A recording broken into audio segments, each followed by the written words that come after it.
देशभरात नीट परीक्षा पेपरफुटी प्रकरणावरून संतापाची लाट उसळली असताना त्याचे पडसाद ठाण्यातही उमटले. दिल्लीतील जंतर मंतर येथे आंदोलन करणाऱ्या विद्यार्थ्यांवर लाठीचार्जच्या निषेधार्थ महाराष्ट्र नवनिर्माण सेनेने ठाण्यात आंदोलन छेडलं. ठाणे कॉलेजबाहेर मनसे नेते अविनाश जाधव यांच्या नेतृत्वाखाली विद्यार्थी आणि मनसे कार्यकर्त्यांनी जोरदार निदर्शनं केली. केंद्र सरकारच्या विरोधात घोषणाबाजी करत नीट परीक्षा प्रक्रियेत पारदर्शकता आणण्याची तसंच विद्यार्थ्यांना न्याय देण्याची मागणी त्यांनी केली. या पार्श्वभूमीवर येत्या 26 तारखेला शिवाजी पार्क ते सिद्धिविनायक मंदिर असा ठाकरे बंधूंच्या नेतृत्वाखाली विद्यार्थी मोर्चा आयोजित करण्यात आला आहे.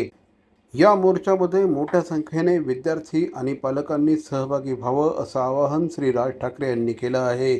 या आवाहनाला ठाण्यात किती प्रतिसाद मिळतो आणि अविनाश जाधव यांच्या माध्यमातून ठाण्यातील विद्यार्थी आणि पालकांना या मोर्चात सहभागी होण्यासाठी कशा प्रकारे प्रोत्साहित केलं जातं याकडे आता सगळ्यांचंच लक्ष आहे. तुम्हाला सांगतो की प्रचंड मोठा मोर्चा असेल. अपेक्षाच्या पलीकडे महाराष्ट्रातला सगळ्यात आतापर्यंतच्या इतिहासातला हा मोर्चा होईल याची मी तुम्हाला खात्री देतो. आणि या तरुणांना तुम्ही घाबरवण्याचा प्रयत्न करू नका. हे घाबरणारी पोरं नाहीत. काल त्या एका मुलीनं पोलिसांच्या व्हॅन समोर उभी राहिली आणि जेवढी पोरं त्या व्हॅन मध्ये होती त्या सगळ्यांना बाहेर सोडावं लागलं पोलिसांना.